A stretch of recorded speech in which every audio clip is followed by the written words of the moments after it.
Hello everyone, welcome to my YouTube channel.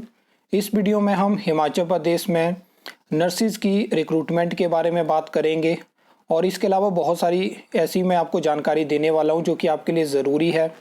अभी आपने देखा कि पिछले एक साल में हिमाचल प्रदेश में नर्सिस की रिक्रूटमेंट काफ़ी ज़्यादा विवादों में रही है, जहाँ पे वर्तमान सरकार चाहती है कि हम नर्सिस की रिक्रूटमेंट सिर्फ आउटसोर्स बेसिस पे करेंगे, जबकि नर्सिंग एसोसिएशन चाहता है कि ऐसा नहीं होना चाहिए।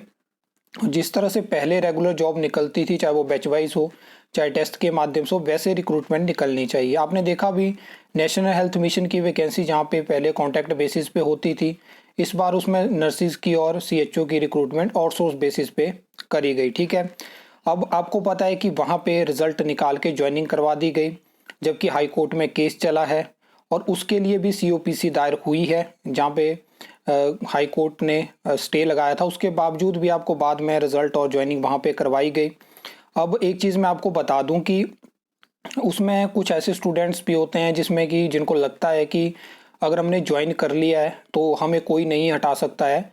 एक चीज़ मैं आपको बता दूं कि यहाँ पे बहुत सारे ऐसे एग्जाम्पल है, हिमाचल प्रदेश की मैं बात कर रहा हूँ, जहाँ पे 2-2.5 साल के बाद रेगुलर जॉब से भी हटाया गया, क्योंकि केस की आउटकम पे ही चीज़ें डिपेंड करती है। क्योंकि बहुत सारे मैटर में सरकार अर्जेंसी दिखाती है, एकदम से ज्वाइनिंग दे देती है और बाद में चीज़ें पलटनी पड़ती है। उसमें आपकी कोई गलती नहीं है, गलती होती है सरकार की और जो रिक्रूटमेंट एजेंसी होती है। ठीक है, अब यहाँ पे बात कर लेते हैं कि आपको याद होगा कि 2024 में क्या होता है कि सरकार जो है वो आईजीएमसी शिमला हो गया, चमियाना और टांडा मेडिकल कॉलेज के लिए एक नोटिफिकेशन निकालते हैं कि वहाँ पे नर्सिंग स्टाफ हो गया, पैरामेडिकल स्टाफ हो गया और सपोर्टिंग स्टाफ हो गया, उसकी आउटसोर्स रिक्रूटमेंट हम करेंगे। ठीक है, उसमें 700 नर्सिस की सबसे ज़्यादा रिक्रूटमेंट थी। तो इसमें एक चीज़ मैं आपको बता दूं कि उस पर भी केस हो चुका है, ये आप देख सकते हो। CWP नंबर यहाँ पे मेंशन है, कृतिका सूद versus state of Himachal Pradesh. और इसमें चैलेंज किया गया सरकार के उस फैसले को जहाँ पे सरकार ने आउटसोर्स करने का फैसला लिया था। ये पूरी डिटेल आप देख सकते हो और ये है वो नोटिफिकेशन, ये आप देख सकते हो 2024 ये नोटिफिकेशन थी वो। ये दूसरी नोटिफिकेशन आप देख सकते हो।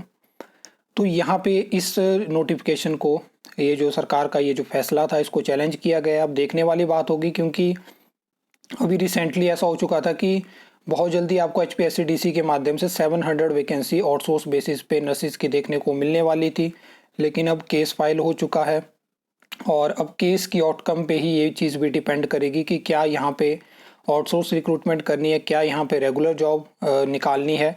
तो ये चीज़ें अब केस की आउटकम के बेसिस पे डिसाइड होंगी और मुझे नहीं लगता कि अभी यहाँ पे सरकार और HPSC-DC अर्जेंसी दिखाएंगे और वैकेंसी को एडवर्टाइज़ करेंगे, क्योंकि बाद में ऐसा होता है फिर हाई कोर्ट का फैसला अगर अगेंस्ट गया तो चीज़ें बदलनी पड़ती हैं, चीज़ों को हटाना पड़ता है, वैकेंसी को विड्रॉन करना पड़ता है। तो ये सब चीज़ें हैं, क्योंकि इसके रिगार्डिंग बहुत सारे कमेंट्स आ रहे थे कि हमें बताइए कि इनका क्या स्टेटस है।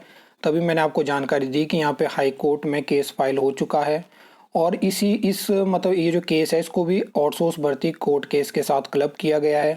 और जो मैंने आपको नेशनल हेल्थ मिशन के रिगार्डिंग जो केस बताया, जो 1450 वैकेंसी पिछले साल हमें देखने को मिली थी, उसमें जो COPC है वो भी आउटसोर्स भर्ती कोर्ट केस के साथ क्लब हो चुकी है।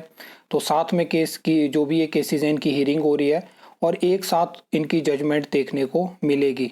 तो मतलब यहाँ के लिए अच्छी बात यह है कि आउटसोर्स भर्ती केस भी एक साथ मतलब वहाँ पे सारे केस की जजमेंट एक साथ हो जाएगी, तो ये सारे मैटर सॉल्व हो जाएंगे।